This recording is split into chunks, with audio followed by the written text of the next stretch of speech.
ghost story number 2. If you're wondering why I'm wearing the same outfit as the last video, it's because I filmed it all the same day. So sorry. So if you haven't seen that video, I will link that down below. So when I was around 11, 12, 6th grade, my mom passed away from cancer. And like a year or two later in junior high, my friends and I were all into the paranormal and the Ouija board. And one night I spent the night at my friend Krista's house, and her dad, her, and myself were on the Ouija board, and we asked to talk to my mom. And they said, come back at midnight. Because that's like the witching hour when the portal is supposed to be open. I guess.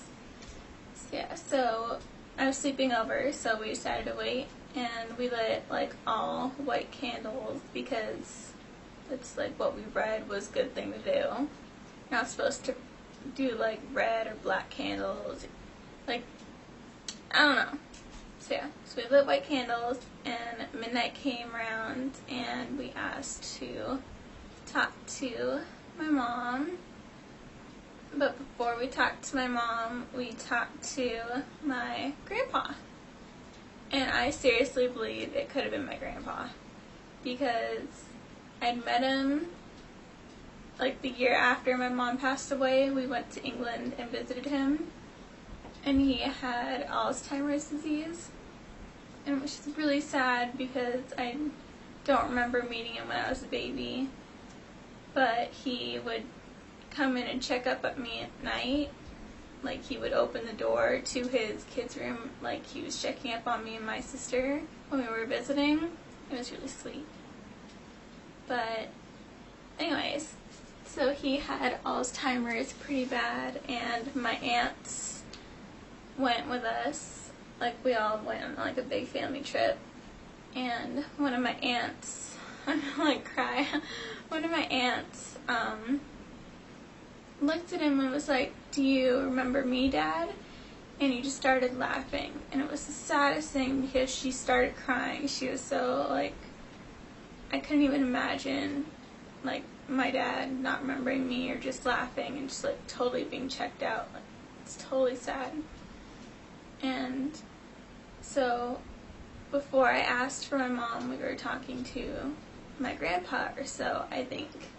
And one of the things that it spelled out was, tell your aunt I'm sorry. I'm getting like teary-eyed thinking about it, but I was like, that's so sad. So I really think that it was him. And then midnight came, and we asked to speak to my mom, and I believe it was my mom. She said all the slang that she used to say, 'cause she's from England, so she's called me like kiddo, all the cute stuff like that. And when I first got on, I asked to talk to her. It went like, hi, Emmy, and I just started crying. It's like when you're young and you think that you can talk to somebody that you haven't been able to talk to, obviously, because they passed. It's like, it's very emotional. So I started crying, and then I started laughing because I was crying. So I was embarrassed. And so anyways, my friend had a big leather couch, and my mom and my dog that I had when I was younger, my dog would always be like right on my mom, like always followed her everywhere. And so a year after my mom passed, my dog passed, literally 2 days, like a year and 2 days later. I asked to speak to my mom, and she was talking to me, and we asked for her to show us a sign, and that's not a good thing to ask when you're on a Ouija board. And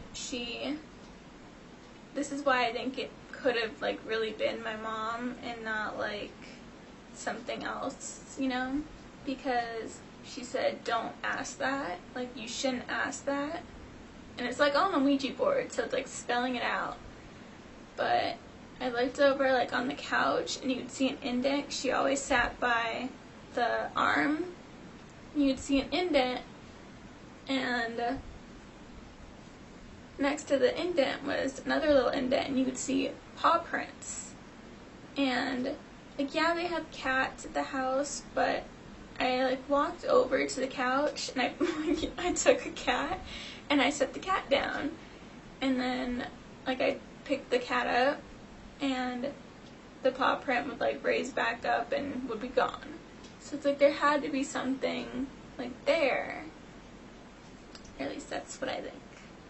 So I got to see my mom, kind of got to feel she was there with me, and it was really special. So yeah.